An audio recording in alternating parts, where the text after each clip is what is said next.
Welcome friends. तो अब हम इसमें आगे एक्सरसाइज स्टार्ट करते हैं। तो ये हमारा हमने पिछली वीडियोस में क्या पढ़ा था, एपी पढ़ा था। तो अब हम इसमें क्या कर रहे हैं, एपी पे सवाल कर रहे हैं, ठीक है। और मेनली टारगेट जब भी आप पढ़ो तो एक नोट की बात है, नोट हमेशा ये ध्यान रखो कि जो नेक्स्ट एक्सरसाइज है, आने वाली एक्सरसाइज, जैसे आपने पीछे कुछ पढ़ा, तो ये हमेशा ध्यान रखना कि नई एक्सरसाइज में मेनली पिछले एक्सरसाइज की, मतलब पीछे जो हमने पढ़ा, मतलब पिछली वीडियोस में, या बोल सकते हैं अगर आप कोई किताब भी पढ़ रहे हैं तो पिछले जो हमने कॉन्सेप्ट पढ़े उसी में से ही पूछा जाता है जर्नली, ठीक है। क्योंकि अभी तो हम सीख रहे हैं, कोई हम पेपर थोड़ी दे रहे हैं, ठीक है। तो जब हम सीखते हैं तो हमारा एक चीज में ध्यान होना चाहिए कि हम सीख रहे हैं, तो हमें पिछला ही जो लेटेस्ट कॉन्सेप्ट हमने पढ़ा है, हमें उसे टारगेट करते हुए क्वेश्चन की तरफ बढ़ना चाहिए। आई बात समझ में? ठीक है, यही मेरा यहाँ पे नोट था, और तो कुछ ज़्यादा इसमें मैं कहना नहीं चाह रहा था। तो ये हमारा फर्स्ट क्वेश्चन है। तो मैं आपको 5 मिनट का टाइम देता हूँ, आप 5 मिनट का टाइम है आपके पास, आप इसे ट्राई करो, उसके बाद मैं इसका सॉल्यूशन कराऊंगा।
ना ना, वो तो बीच में भी आ रहा है।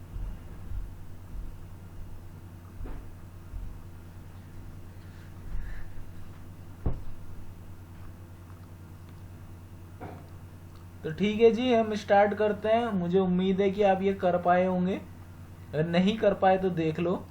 ठीक है, इसमें कहा है find 3 numbers in AP whose sum is 24 and product is 440। ठीक है, तो जब भी आपके पास ऐसा सवाल आए तो आप क्या करोगे, 3 नंबर अगर एपी में है, ठीक है, देखो मैं जो कराता हूं वो बहुत डिस्क्रिप्शन में कराता हूं, ठीक है, मतलब बहुत ज्यादा लंबा भी हो सकता है लिखने के लिए, वो मैं समझाने के लिए कराता हूं, ठीक है, बट आप उसे स्किप करके भी कर सकते हैं। ठीक है, तो एक चीज का ध्यान करेंगे, हम इसमें करेंगे कि 3 नंबर एपी में है। ठीक है, तो मैं लेट कर लेता हूं, लेट 3 numbers are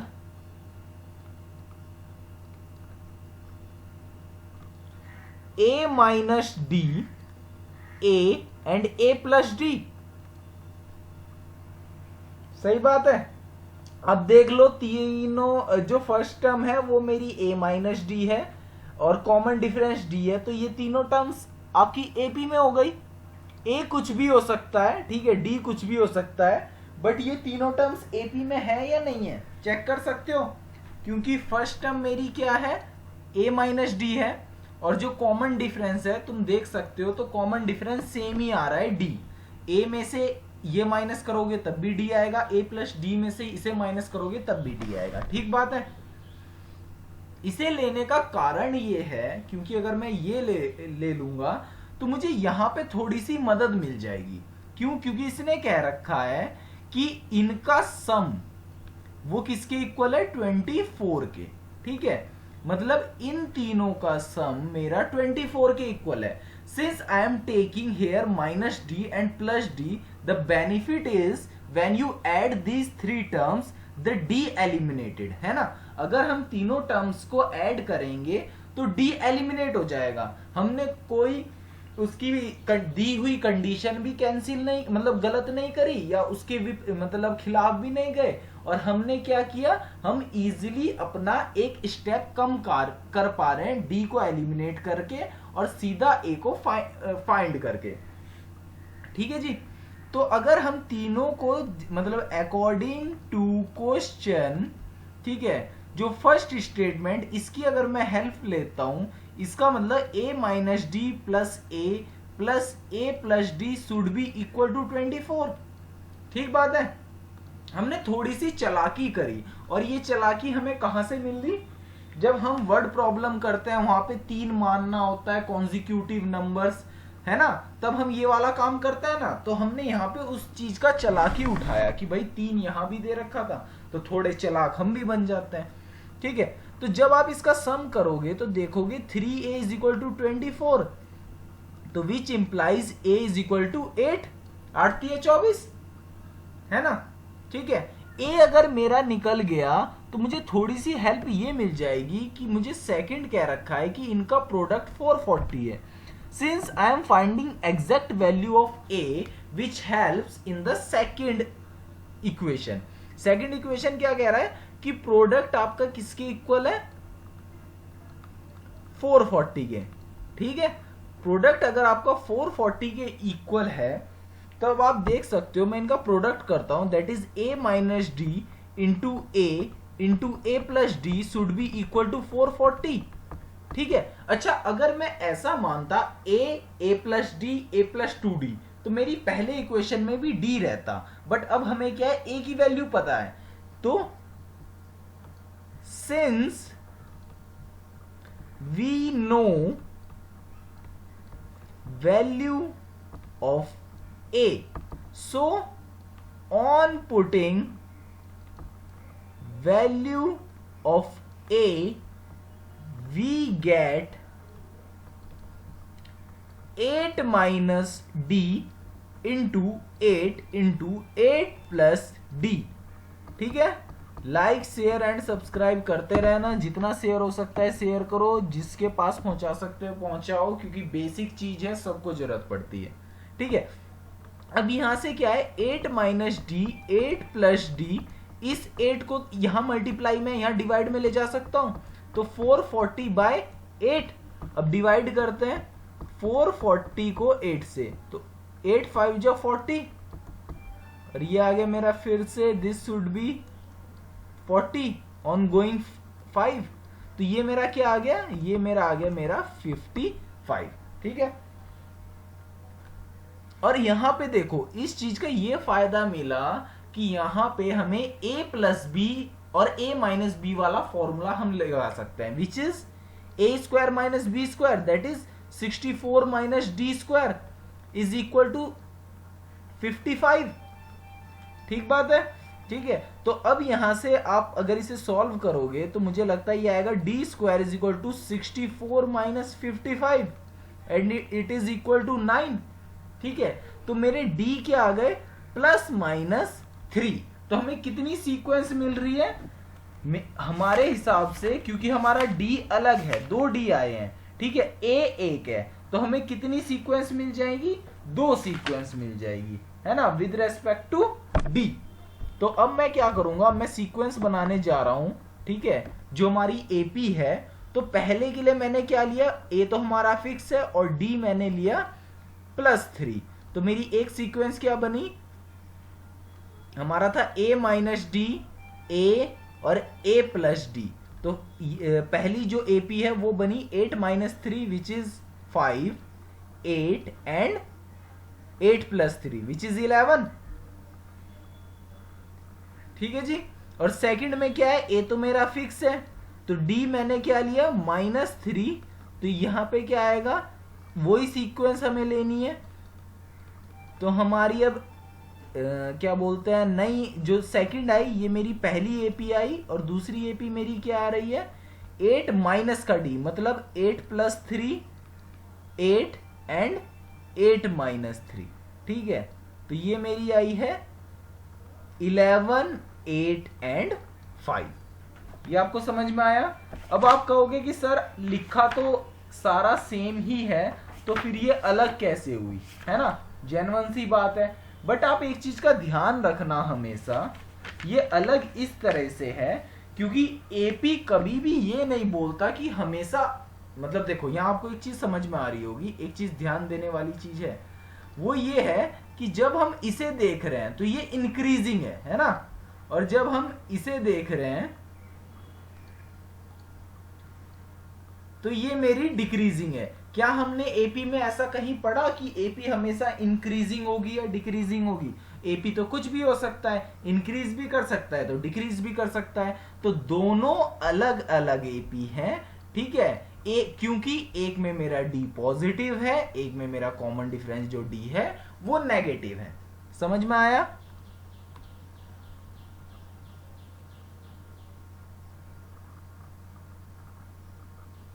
समझ में आया तो आप कमेंट सेक्शन में बता देंगे जल्दी से जल्दी, और कोई डाउट होगा तो वो मैं अभी क्लियर करता चलूंगा।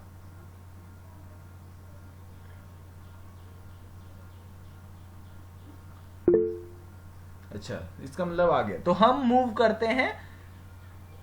तो यहाँ पे एक स्टिकर का ऑप्शन है, उस पे ऐसे अंगूठे का बटन दबा दो जिससे पता चल जाए, हाँ बिल्कुल ये वाला, ठीक है, बिल्कुल शाबाश,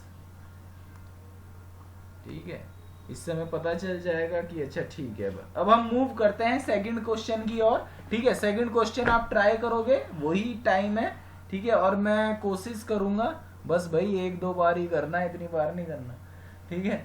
फिर हम मतलब इसमें कोशिश करेंगे कि आपको ये चीज समझ में आई, देखेंगे, ठीक है। वैसे आप कोई सा भी कर सकते हैं, बट क्वेश्चन के बाद जरूर ऐसे थंब का ऑप्शन लगा दें तो मैं समझ जाऊंगा, क्योंकि साथ के साथ चीज चलती रहेगी तो ठीक रहेगा। चलिए जी,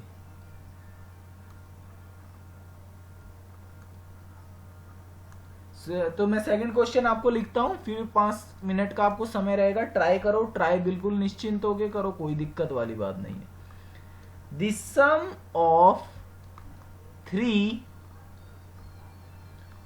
consecutive terms of an AP is 21, ठीक है, and the sum of their squares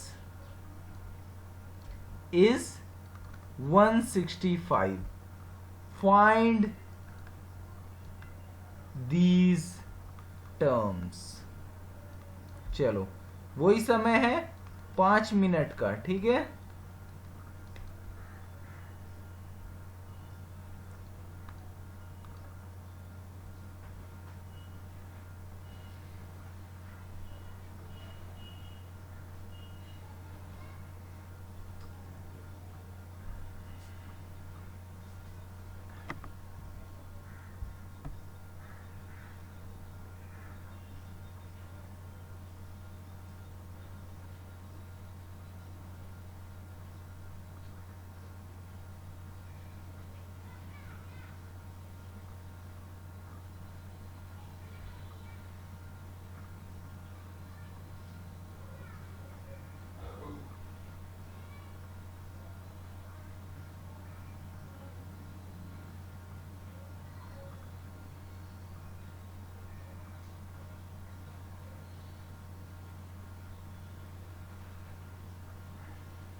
चलिए जी शुरू करते हैं। तो उम्मीद है आपसे हुआ होगा, और नहीं हुआ तो ये आप देख लेंगे।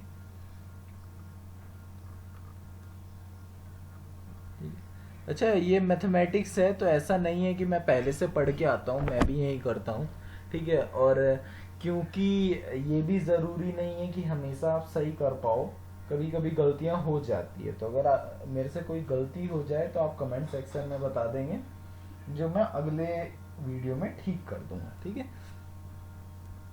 तो ये क्या लिखा है, the sum of 3 consecutive terms of an AP is 21 and the sum of their square is 165, find this term. तो वही करना है जैसे पिछले क्वेश्चन में किया था कि let the 3 terms of the AP are a minus d, a and a plus d, ठीक है। देख सकते हो एपी में with first term a minus d and the common difference d। तो the first case according to question their sum, मतलब the sum of equation first is 21। तो हमें यहां से कुछ तो हेल्प मिलने वाली है ना। क्या हेल्प मिलने वाली है, हम a शायद फाइंड कर लेंगे। तो a minus d plus a plus d should be equal to 21 and this should be 3a is equal to 21 and a should be equal to 7। तो हमारा a क्या आ गया, 7। अच्छा, हम इसे यूं नहीं बोल सकते, यहाँ पे a हमारा फर्स्ट टर्म है, क्योंकि हमारा फर्स्ट टर्म जो क्वेश्चन का है, सॉरी जो हमने माना है वो a माइनस डी है, ठीक है। तो ये सिंपल a है। Now our target to find d, है ना। अब हम d निकालने की कोशिश करेंगे। अच्छा, हमेशा हमने ये पढ़ा है, बेसिक रूल है कि जितने अननोन हमें फाइंड करने होते हैं, हमें एटलीस्ट उतने अननोन्स की जरूरत है किस चीज में, क्वेश्चन को करने में या अननोन को फाइंड करने में, ठीक है। और आप ध्यान देख सकते हो कि 2 इक्वेशन दी इसलिए है कि हमारे पास अननोन जो आ रहे हैं वो 2 आ रहे हैं, ठीक है। तो ये हमेशा ध्यान रखना कि अगर आपके पास मान लीजिए 3 अननोन है तो 3 से ज्यादा इक्वेशन है तो वो तो अच्छी बात है, बट अगर 3 इक्वेशन से कम है तो आप कभी एग्जैक्ट वैल्यू नहीं फाइंड कर पाओगे। मतलब जरूरी नहीं है हमेशा क्वेश्चन देगा, आपको खुद भी कभी कभी उसमें दिमाग लगा के रिलेशन बनाना पड़ता है। ये जनरली आपके जेई जो जिप का एग्जाम है या जो आईआईटी जेई के एग्जाम होते हैं मेंस और एडवांस में, वहां पर अच्छा खासा यूज होता है कि एक कंडीशन दे दी और एक कंडीशन आपको जनरली जो बेसिक कॉन्सेप्ट ऑफ मैथमेटिक्स है उससे फाइंड करनी होती है, ठीक है। But since we are studying in the class book, है ना, तो यहाँ पे उस तरह का कॉन्सेप्ट नहीं पूछा जाता, वो रेयरली यूज होता है, वो जेई एडवांस इन सब में यूज होता है। बट मुझे लगता है कि मतलब क्लास में भी ऐसे सवाल देने चाहिए, ठीक है। और हो भी सकता है एक आधा ही मिलता है, मतलब क्वांटिटी हद से ज्यादा कम है उन टाइप के क्वेश्चन की। तो आपको जो जनरली क्वेश्चन मिलते हैं उसमें अगर 2 अननोन पूछे हैं तो 2 आपको कंडीशन मिलेगी ही मिलेगी। अब जैसे हमें 2 कंडीशन दे रखी है, एक स्क्वायर वाली एक सम वाली, तो हमें इजीली है कि हम 2, मतलब इसके बाद सिर्फ हमारा कैलकुलेशन रह गया, हमारा कोई कॉन्सेप्ट नहीं रह गया, क्योंकि कॉन्सेप्ट तो यही था कि 2 अननोन है और 2 इक्वेशन हमें मिल जाए। तो 2 इक्वेशन तो सीधी सीधी दे रखी है, तो question is only for calculation, ठीक है। तो d निकालने के लिए इन्होंने कहा है the sum of their square, मतलब क्वेश्चन को जरा ध्यान से समझना, ठीक है। क्वेश्चन समझने का मतलब ही होता है क्वेश्चन आधा पढ़ लिया, the sum of their square, है ना, मतलब उनका अगर हम सम कर रहे हैं, नहीं सम ऑफ देयर स्क्वायर, उनके स्क्वायर का अगर हम सम करें तो 165 आएगा, है ना। तो आप उनके स्क्वायर का सम करो, मतलब ये कहना चाह रहा है a minus d square plus A square plus a plus D का होल स्क्वायर मेरा किसके इक्वल आएगा, 165 के। Since I know the value of a, है ना, वो हम बाद में पुट करेंगे, बट थोड़ी कैलकुलेशन कर लेते हैं। तो इसे करें तो ये क्या आएगा, a square plus D square minus 2ad plus a square plus D square plus 2ad, है ना, ये किसके इक्वल आया मेरा 165 के, ठीक है। तो 2AD से 2AD कैंसिल, ठीक है, और मेरा यहां से आया 2D² plus 3A² is equal to 165, but I know the value of A, है ना। तो यहां से मैं क्या लिख सकता हूं, 2D² should be equal to 165 minus 3 into, और A की वैल्यू क्या हो गई 7 का स्क्वायर, ठीक है जी। यहां तक उम्मीद है कोई दिक्कत नहीं होगी। तो आगे करते हैं, ठीक है, आगे हम करते हैं। तो आगे हम आते हैं, तो 7 का स्क्वायर यहां मैं रफ वर्क कर रहा हूं थोड़ा सा, ठीक है।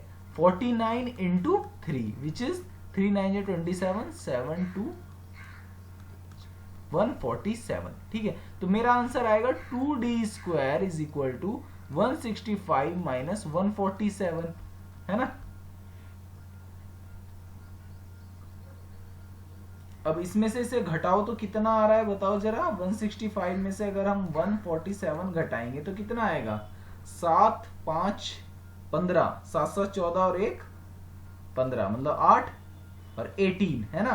तो 2D² इज इक्वल टू 18, इसका मतलब D² is equal to 9 and D is equal to plus minus 3।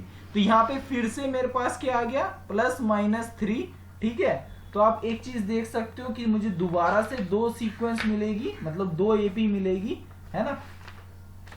और वो AP क्या होगी ये अब आप खुद फाइंड करेंगे, क्योंकि मैं बता दे रहा हूं A हमारा फिक्स है, एक D के लिए हम -3 लेंगे, दूसरे वो फिक्स है बट दूसरे D के लिए हम +3 लेंगे। तो इससे जनरेट होने वाली हमारी जो सीक्वेंस है वो 2 AP कहलाएगी। यहां से आगे आप खुद करेंगे, ठीक है जी, जो फाइनल आंसर होगा। तो क्या ये आपको समझ में आया?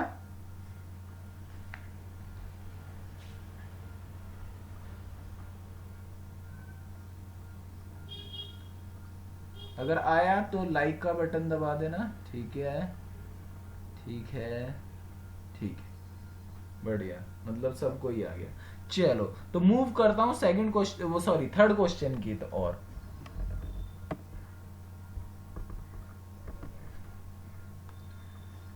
थर्ड क्वेश्चन मेरा क्या है देखना जरा। थर्ड क्वेश्चन है मेरा, दी एंगल्स ऑफ ए क्वाड्रिलेटरल। अच्छा, क्वाड्रिलेटरल में कितने एंगल हैं जरा कमेंट सेक्शन में बताओ। छोटे मोटे सवालों के जवाब कमेंट सेक्शन में लिख दिया करो।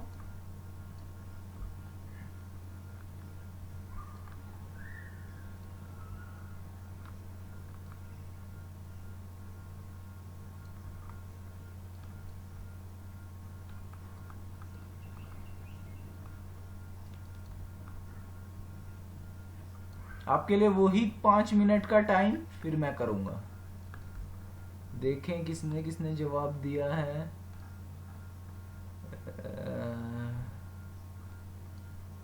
4 आर्यन बाग बिल्कुल सही। 4 होते हैं क्वाड्रिलेटरल में, ठीक है, बाकियों को लगता है नहीं पता।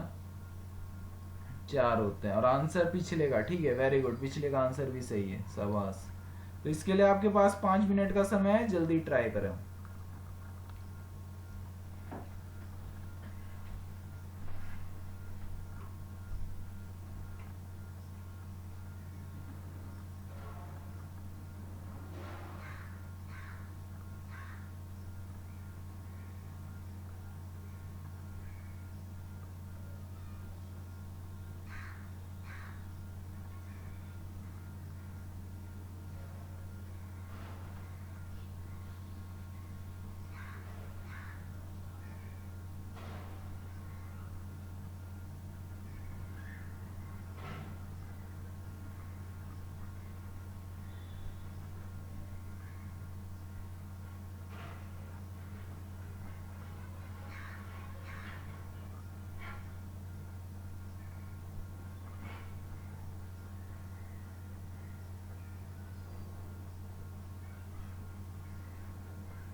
तो चलिए फिर से स्टार्ट करते हैं।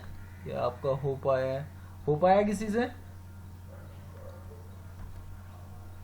क्वेश्चन इजी है, हो जाना चाहिए। नहीं तो मुझे बताना पड़ेगा, ठीक है।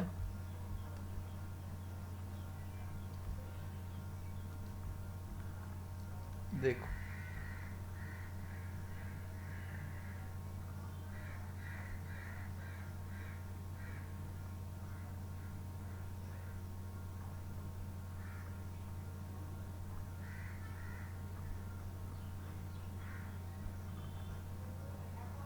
ठीक है, स्टार्ट करते हैं।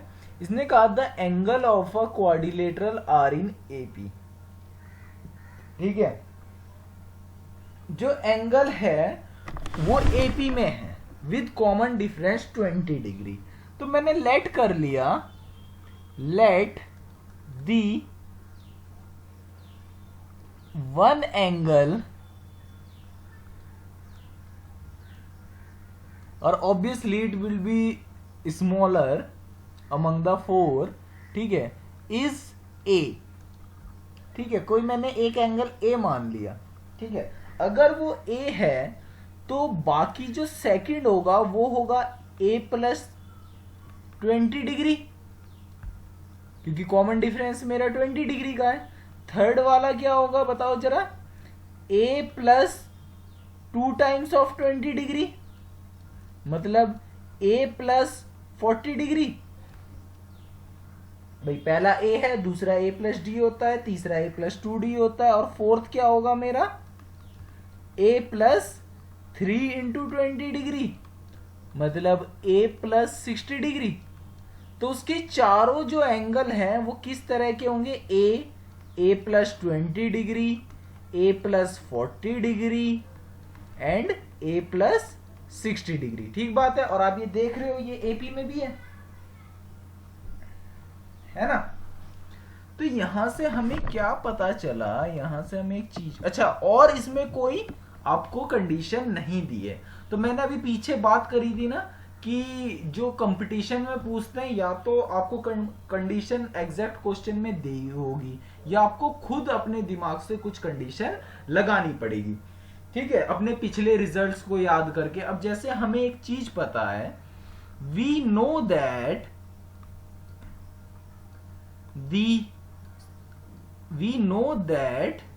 the sum of angles of quadrilateral कितना होता है जरा बताओ कमेंट सेक्शन में। कितना सम होता है क्वाड्रिलेटरल के एंगल का?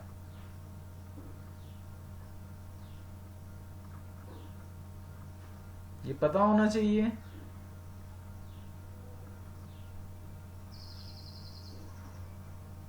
नहीं पता तो नो करके लिख के भेजो।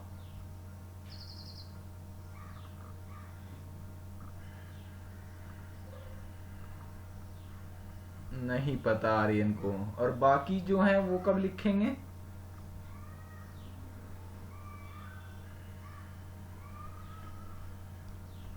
देखो इसमें कुछ हर चीज तुम्हें पता हो इसका कुछ मतलब बिल्कुल आपको कोई लिख के नहीं दे सकता कि आपको ये चीज पता होगी। हाँ बिल्कुल ठीक, 360 डिग्री बिल्कुल सही है। एक बच्चे ने बताया 360 डिग्री। ठीक है, ऑब्वियसली थोड़ा सा आपको अपना क्या बोल सकते हैं, माइंड को अपडेट करना पड़ेगा। आज का कंपटीशन बहुत है और अगर आप ऐसा नहीं करोगे तो पीछे रह जाओगे। सिर्फ क्वेश्चन करना ही कॉन्सेप्ट नहीं रह गया है, आपको कंपटीशन के साथ बदलना भी पड़ेगा। ठीक है, अच्छा एक बात बताओ, क्वाड्रिलेटरल क्या है? The close figure which have four sides, है ना, मतलब कुछ ऐसी वाली, ये क्वाड्रिलेटरल है। तो आपको पता है कि इनका एंगल हमेशा 360 डिग्री ही रहने वाला है। तो हमारा क्या आ गया? सम ऑफ क्वाड्रिलेटरल क्या होता है? 360 डिग्री। अच्छा हमें एंगल पता चल गए हैं। एंगल क्या है?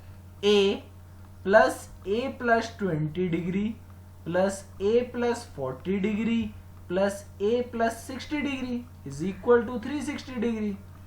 तो मेरा यहां से क्या है, 1 2 3 4, 4a plus 40 plus 20 60, 120, 120 is equal to 360 degree, है ना। तो 4a इज इक्वल टू क्या आ गया, 360 minus 120, it should be 240 by 4, है ना। तो a मेरा क्या आ गया, 60 डिग्री। तो अगर a मेरा आ गया तो बाकी एंगल्स क्या होंगे, तो angles are a is equal to 60 degree, second angle a2 अगर मैं कह दूं तो वो हो जाएगा 80 डिग्री, बिकॉज 60 प्लस 20, a3 क्या हो जाएगा 60 प्लस 40 100, और a4 क्या हो जाएगा मेरा 120 डिग्री। तो चारों एंगल मेरे आ गए, क्यों, सही है। देखो बेसिक कॉन्सेप्ट बिल्कुल यूज हुआ है, ऐसा नहीं है कि आपका बहुत हार्ड कॉन्सेप्ट यूज हुआ है। ये समझ में आया। पहले ये बताओ इसमें किसी को कोई दिक्कत नहीं, किसी को अगर कोई दिक्कत है तो बताओ। ठीक है, तो किसी को कोई दिक्कत नहीं है। बट ये क्या दिया तुमने, ईच एंगल 90 डिग्री, नहीं भाई ये तो गलत है। क्वाड्रिलेटरल तो कभी नहीं कहता कि हर एंगल 90 डिग्री होना चाहिए, वो तो स्क्वायर और उसका है, रेक्टेंगल का है, ठीक है। क्वाड्रिलेटरल में तो कभी कोई आपका फिक्स नहीं हुआ, कहाँ आए 90 डिग्री के, बताओ, समझ रहे हो। तो कॉन्सेप्ट के मतलब आपको ये चीजें पता है, बट आपने कभी से ध्यान से पढ़ा नहीं है। हमारा एजुकेशन क्या है, हमारा एजुकेशन सिर्फ इतना रह गया है कि क्वेश्चन करो और पास हो जाओ, उतने से काम नहीं चलेगा। आपको कॉन्सेप्ट समझना पड़ेगा, उसे जानना पड़ेगा और याद भी रखना पड़ेगा। सिर्फ जानने से भी काम नहीं चलेगा कि मैंने इतना जान लिया, it is sufficient. It can not be sufficient this time, because there is a competition which is highly competitive, ठीक है। मतलब आप समझ नहीं पा रहे हो कि जेईई जैसे जगह तो बहुत खतरनाक यार है, वो बियॉन्ड समझते हैं। मतलब ऐसा कुछ है कि आप कंपटीशन हार्ड दे रहे हो वहां जाके, मतलब आपको लगता है कि कंपटीशन ज्यादा हार्ड था, पढ़ना आसान है ना। तो ये सब चीजें हैं, तो उसके लिए आपको काफी मेहनत करनी पड़ेगी। तो मूव करते हैं नेक्स्ट क्वेश्चन की तरफ, और उसका बेस आपको आज से ही बनाना पड़ेगा। अगर किसी को ज्वाइन करना है तो 8076588920 ये नंबर है, इस पे व्हाट्सअप कर सकते हैं, कॉल नहीं करेंगे, सिर्फ व्हाट्सअप, ठीक है। और बाकी YouTube में तो मिल ही जाता है, बट YouTube में सारी वीडियो डालना पॉसिबल नहीं होता। तो आगे बढ़ते हैं और क्वेश्चन नंबर 4 की तरफ, ठीक है। तो ये है, फिर ट्राई करो, ट्राई देखो गलत करो चाहे कुछ करो, बट ट्राई जरूर करो। डिवाइड 96 इंटू 4 पार्ट्स, ठीक है। आपको 96 को 4 पार्ट्स में डिवाइड करना है, विच आर इन एपी, अच्छा जो एपी में है, ठीक है जी। And their ratio between the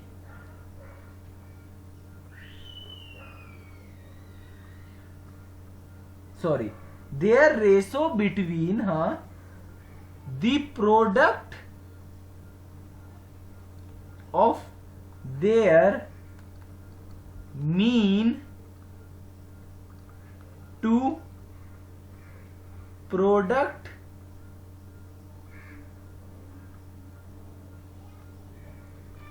of their extremes is 15:7, ठीक है। इसे ट्राई करो, 5 मिनट का समय है।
किसी से हुआ?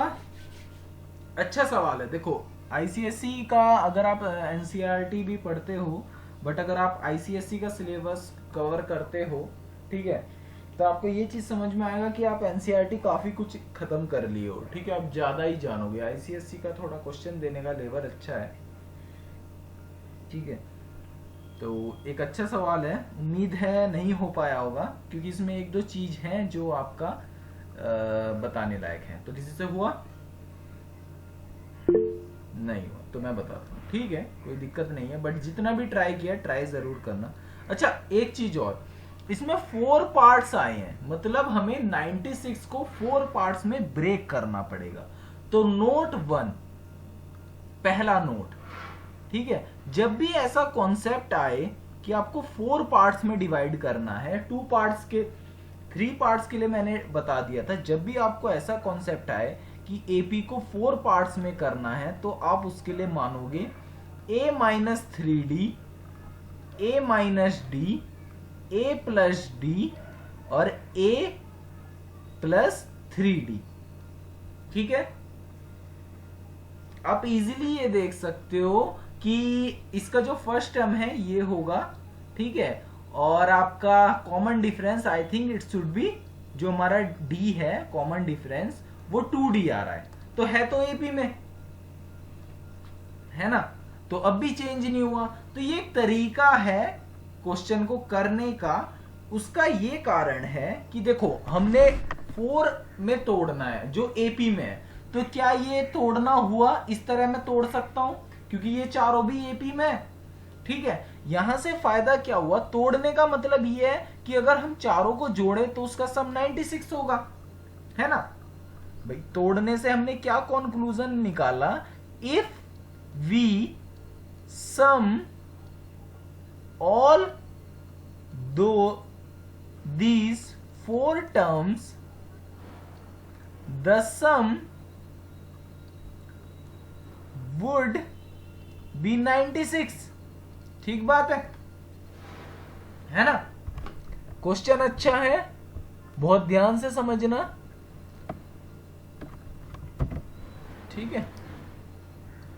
कॉन्सेप्ट अच्छा है, थोड़ा ध्यान से समझना। हाँ तो करते हैं। तो 96, तो अगर हम 96 वही हमें इस तरह से लेने का फायदा आप समझ पाओगे कि आपका डी एलिमिनेट हो जाएगा।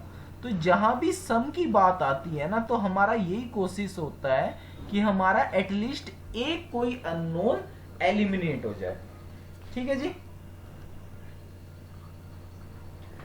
तो अगर हम ये करते हैं तो हमारा ये कैंसिल हो गया, ये कैंसिल हो गया, ये हो गया, ये हो गया, यस, मतलब 4a इज इक्वल टू 96 और हमारा a क्या आ गया फिर 96 upon 4, it should be I think 24, है ना। तो a हमारा आ गया।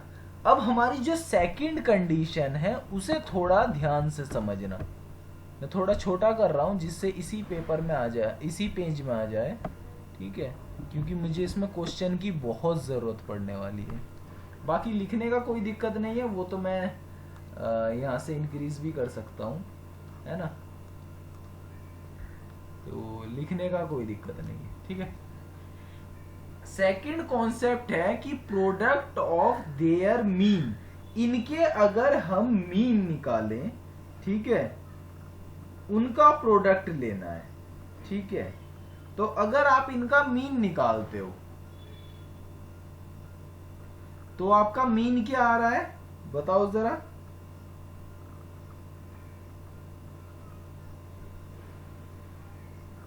क्वेश्चन को जरा ध्यान से समझो कि divide 96 into 4 parts which are in AP and their ratio between the product of their mean, ठीक है। इनके मीन का प्रोडक्ट निकालना है। तो अगर हमारे पे 4 हैं तो हम कोई से भी 2 लेके उनका मीन निकाल सकते हैं। तो a माइनस 3d और a माइनस डी का मीन क्या हुआ बताओ? a minus 3d plus a minus d by 2, है ना। तो क्या हमें यहां से मिलेगा कुछ, तो यहां से हमारा आ रहा है a माइनस 2d। बट अच्छा, एक चीज थोड़ा ध्यान से देखना पड़ेगा हमें यहाँ पे कि ratio between the product of their mean, ठीक है। अगर हम इनके मीन का प्रोडक्ट निकालना चाहते हैं तो क्या करें। अच्छा, अगर हम इसका मीन का प्रोडक्ट निकालना चाहते हैं तो एक बात बताओ, मीन अगर हम सिंपली निकालें चारों का तो क्या होगा बताना जरा। ये हो जाएगा a minus 3d plus a minus d plus a plus d plus a minus a plus 3d by 4। ये तो मेरा यही आ गया वापस से, इसका मतलब हम यहाँ गलत कर रहे हैं। तो यहाँ पे एक छोटा सा कॉन्सेप्ट है कि आपका जो मीन वाला कॉन्सेप्ट है, ठीक है। क्या हमने क्वेश्चन में कुछ हुआ,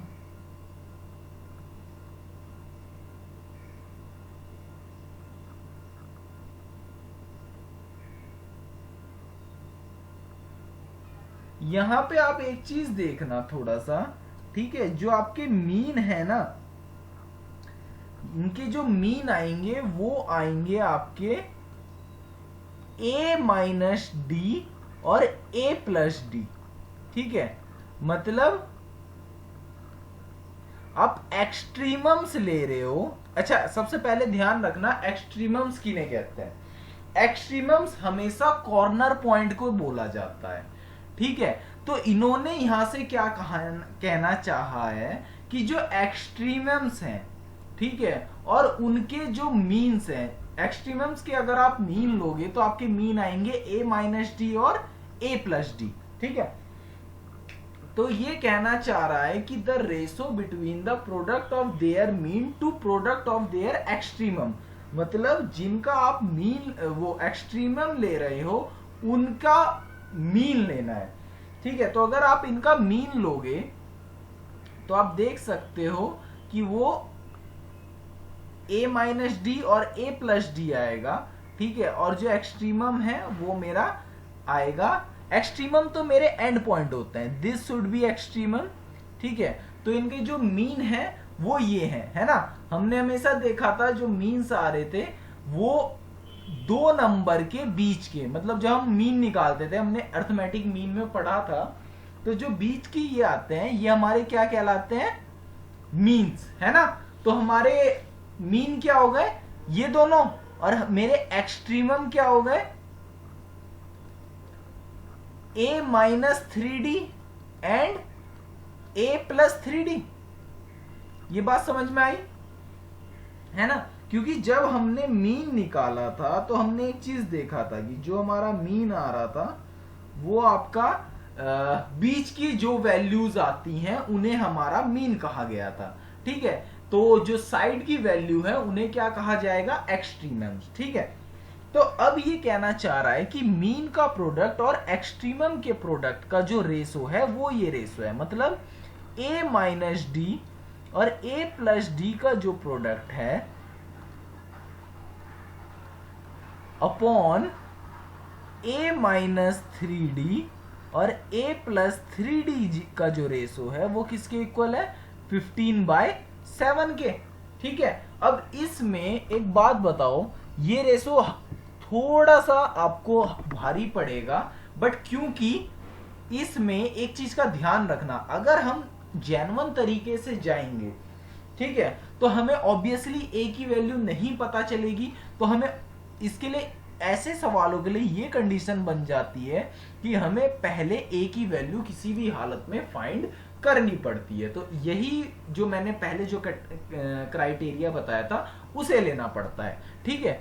अच्छा, इन्हें में तो हम सॉल्व अगर करें तो इसे सॉल्व करना तो आसान है। ये क्या हो जाएगा, a square minus d square upon a square minus 3d square which is 9d square is equal to 15/7।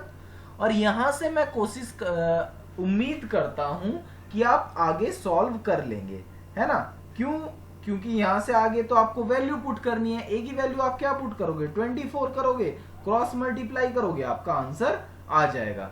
इसमें आगे किसी को कोई दिक्कत? आप ट्राई करेंगे, नहीं तो मैं आपको ये चीज नेक्स्ट वीडियो में बताऊंगा। ठीक है, एक ही आप वैल्यू पुट कर दोगे तो ऑब्वियसली ये बिल्कुल कैलकुलेशन रह गया, तो मैं इसे यहीं छोड़ता हूं। ठीक है, यहां तक किसी को दिक्कत है? मीन और एक्सट्रीमम्स में किसी को दिक्कत?